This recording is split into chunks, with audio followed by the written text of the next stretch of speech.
Assalamualaikum warahmatullahi wabarakatuh. Sampai bertemu kembali di perkuliahan kita Manajemen Pendidikan. Pada kesempatan siang hari ini, mari kita diskusikan tentang konsep dasar kepemimpinan sekolah.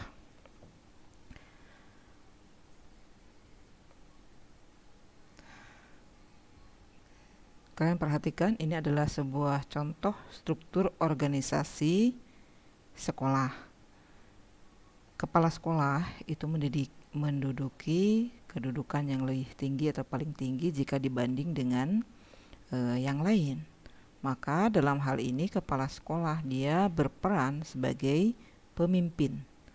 Dia juga selain seorang pemimpin, kalau menurut struktur organisasi dia adalah seorang manajer. Jadi kepala sekolah itu harus mampu menjadi pemimpin sekaligus juga sebagai manajer. Saya berharap Anda masih mengingat tentang apa yang dimaksud dengan manajemen, supaya untuk pertemuan kali ini kalian tidak terlalu bingung. Mari kita lanjut. Apa sih sebenarnya perbedaan antara kepemimpinan dengan manajemen? Meskipun banyak penjelasan-penjelasan mengenai kepemimpinan dan manajemen, kadang-kadang mahasiswa itu masih bingung kalau ditanya secara eksplisit apa sih yang membedakan gitu. Karena manajemen dan kepemimpinan itu cenderung hampir sama. Di dalam manajemen itu harus ada kepemimpinan, dalam kepemimpinan itu juga harus ada manajemen. Baik, mari kita pelajari perbedaannya yang secara lebih nyata. Leadership, kita awali dari leadership, dari kepemimpinan. Kepemimpinan itu tindakan memimpin kelompok untuk menuju tujuan atau memimpin kelompok orang ya. Kurang orang ya. Memimpin kelompok orang untuk menuju tujuan atau untuk mencapai sebuah tujuan. Tujuan apa? Ya tujuan organisasi. Jadi kalau leadership itu yang dihadapi itu pasti orang. Karena dia tidak mungkin memimpin benda. Nah, beda lagi dengan manajemen. Kalau manajemen itu proses mendelegasikan atau mengontrol sesuatu atau orang. Jadi intinya manajemen itu mengatur sesuatu. Bisa mengatur orang, bisa mengatur benda, memanage benda, misalkan mengatur kursi ditata. Orang-orang juga sama, ditata supaya dia mau mengerjakan sesuatu sesuai dengan tugasnya dengan proses manajemen ini. Nah, karena kalau dilihat dari sisi pekerjaan, manajemen itu merencanakan, mendelegasikan, mengkoordinasikan sesuai dengan apa yang semestinya. Jadi mengerjakan sesuatu yang benar. Kalau leadership itu mengerjakan sesuatu dengan benar.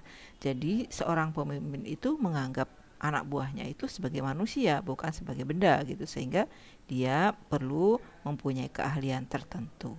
Jadi kalau pemimpin itu dia akan menginspirasi, memotivasi dan juga mendorong orang lain agar mampu bekerja mencapai tujuan organisasi seperti yang dikehendaki, seperti yang dia kehendaki. Siapa dia itu? Ya orang itu gitu. Jadi dia bekerja sesuai dengan keinginannya.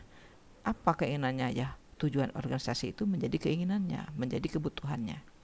Jadi leadership itu menumbuhkan kesadaran orang lain untuk mendukung tercapainya tujuan organisasi. Kalau manajer itu tidak nyambung sampai ke perasaan, yang penting di manage, diatur supaya segala sesuatu berjalan sesuai dengan semestinya, sesuai dengan tugas pokoknya. Itu aja itu. Jadi kalau leadership itu seni, ada seninya. Tidak hanya berdasarkan pada hal-hal yang berbau formal. Mari kita coba lihat penjelasan tentang leadership dan manajer dari para ahli. Saya kutip pendapatnya Dwight Eisenhower.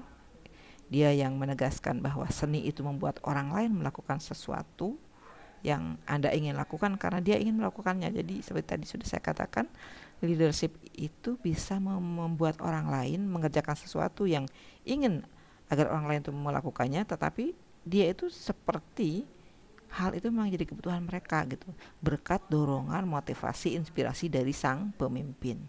Kalau manajer itu pasti dia akan berpikir tentang apa yang harus diatur, apa yang diukur itu harus ditingkatkan.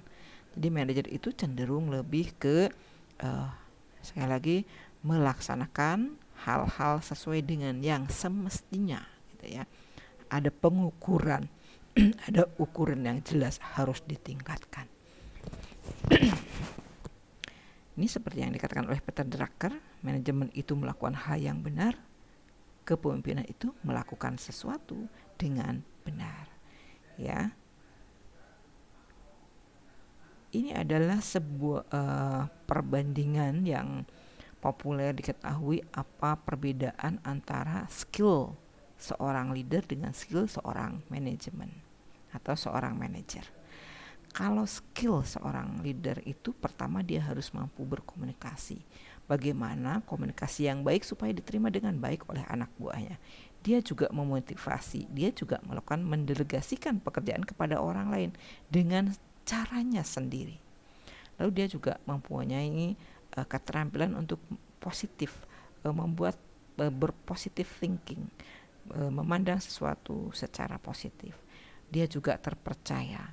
Dia juga mempunyai kreativitas. Dia juga mampu melakukan feedback terhadap apa yang sudah dikerjakan oleh orang lain.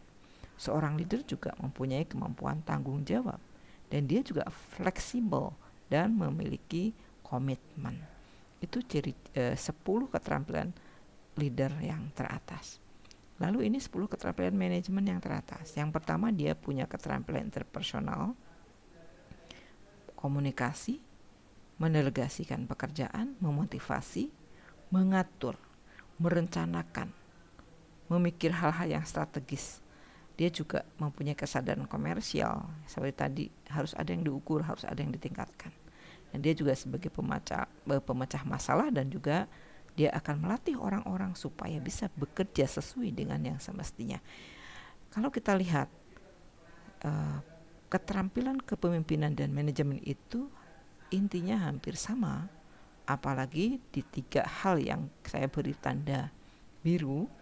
Sama, seorang leader harus bisa komunikasi, begitupun juga manajemen. Sama harus bisa memotivasi, begitupun juga seorang manajer. Sama harus bisa mendelegasikan pekerjaan, begitu juga manajer. Cuma yang berbeda adalah caranya, gitu ya. Kalau leader itu dia menggunakan gaya sendiri. Kalau manajemen itu ya dia akan mengkomunikasikan ya sesuai dengan yang semestinya, lebih cenderung ke hal-hal yang berbau formal. Nah sekarang yang harus lebih jelas, mengapa seorang manajer itu harus menjadi seorang pemimpin? Karena manajer itu memang pemimpin. Lalu apa beda pemimpin dengan yang bukan pemimpin? Untuk memahaminya coba kalian perhatikan gambar burung yang sedang terbang ini. Kalau burung terbang, yang duluan adalah kepalanya, yang mengikuti adalah ekornya. Jadi pemimpin itu adalah kepala, pengikut itu bawahan itu adalah ekor. Pemimpin itu yang diikuti oleh pengikut. Itu bedanya pemimpin dengan yang bukan pemimpin. Selanjutnya, pemimpin itu pasti punya pengikut ya, ada followernya. Lalu kapan mereka akan memfollow kita? Jadi seorang akan memfollow kita kalau memang dia merasa itu harus dilakukan, atau ketika mereka menyukai kalian, atau ketika Anda bisa mendeliver, membagi pekerjaan itu kepada orang lain dengan cara yang benar, atau kalau mereka itu merasa Anda telah mendorong mereka untuk tumbuh, atau karena mereka itu menyukai siapa Anda dan apa yang Anda sajikan. Itulah yang membuat orang lain akan bisa mengikuti Anda, mengikuti perintah Anda, sehingga seorang pemimpin itu harus selalu berkata yang baik-baik saja gitu ya. Kepala sekolah dalam konteks ini dia harus mampu memiliki keterampilan kepemimpinan yang baik. Dia harus bisa mengarahkan orang lain agar mau bekerja mendukung ketercapaian tujuan sekolah. Jadi kepala sekolah yang baik, seorang pemimpin yang baik, dia akan diikuti oleh bawahannya. Mari kita perhatikan siapa sebenarnya kepala sekolah itu. Jadi kepala sekolah itu menurut Permendikbud nomor 6 tahun 2018, dia adalah guru yang diberi tugas untuk memimpin dan mengelola satuan pendidikan. Jadi kalau kepala sekolah itu pasti dia harus menjadi seorang pemimpin, dia harus mempunyai kemampuan kepemimpinan. Karena dia memang tugasnya memimpin dan mengelola satuan pendidikan. Mulai tahun 2018 seorang kepala sekolah tidak lagi diwajibkan untuk mengajar karena dia tugasnya adalah memimpin, mengelola satuan pendidikan. Tupoksi kepala sekolah yang paling utama adalah dia beban kerja sepenuhnya untuk melaksanakan tugas pokok manajerial, mengembangkan kewirausahaan, supervisi kepada guru dan juga tenaga kependidikan. Jadi kepala sekolah itu sekali lagi tidak mempunyai tugas pokok untuk mengajar di kelas, ya. Apa boleh nggak Bu kalau seorang kepala sekolah ngajar? Boleh, sudah diatur di poin ketiga. Dalam hal terjadi kekurangan guru pada satuan pendidikan, kepala sekolah dapat melaksanakan tugas pembelajaran dan atau pembimbingan agar proses pembelajaran atau pembimbingan tetap berlangsung pada satuan pendidikan yang bersangkutan. Tetap boleh tetapi tidak menjadi sebuah kewajiban. Yang keempat, kepala sekolah yang melaksanakan tugas pembelajaran atau pembimbingan, tugas pembelajaran atau pembimbingan tersebut merupakan tugas tambahan di luar tugas pokok, gitu ya. Beda dengan guru ya. Kalau guru itu tugas utamanya ngajar, tugas tambahannya misalkan jadi wakil kepala sekolah. Nah, kalau kepala sekolah tugas pokoknya memimpin dan memanage. Kalau dia ngajar, maka tugas tambahannya adalah mengajar. Beban kerja bagi kepala sekolah yang ditempatkan di sekolah Indonesia luar negeri selain melaksanakan beban kerja juga melaksanakan promosi kebudayaan Indonesia. Ini ada tambahan bagi para kepala sekolah yang mengajar di sekolah Indonesia luar negeri. Nah, yang nomor 2 ini belum saya bahas. Beban kerja kepala sekolah bertujuan untuk mengembangkan sekolah dan meningkatkan mutu sekolah berdasarkan 8 standar nasional pendidikan. Ini ya, 8 SNP. Karena Anda calon guru, maka Anda harus memahami 8 SNP ini. Kita lanjut. Kapan kepala sekolah itu dikatakan sebagai pemimpin yang efektif? Jadi, untuk menjadi pemimpin yang efektif dan mempertahankan posisi kepemimpinan, seseorang kepala sekolah itu harus memperlakukan orang lain sebagaimana mereka ingin diperlakukan. Maka seorang pemimpin itu harus menghindari kata-kata dan frasa tertentu yang dapat menyinggung atau merugikan orang lain. Misalnya begini, saya yang bertanggung jawab, atau saya bosnya, di sini saya bosnya, atau Anda mengatakan Anda beruntung memiliki pekerjaan ini. Nah, itu menyinggung orang lain. Jadi seorang kepala sekolah itu harus bijaksana agar dia mampu mempertahankan posisi kepemimpinannya. Demikian perbedaan antara leadership dan manajemen. Ini sumber referensi yang saya gunakan. Setelah akhir perkuliahan ini, silakan seperti biasa isi presensi dan juga tolong dikerjakan pertanyaan ini terkait dengan beban kepala sekolah itu bertujuan untuk mengembangkan 8 SNP. Coba Anda jelaskan atau buat rangkuman tentang apa saja SNP itu. Silakan jawab di Google Classroom seperti biasanya. Terima kasih atas perhatiannya. Assalamualaikum warahmatullahi wabarakatuh.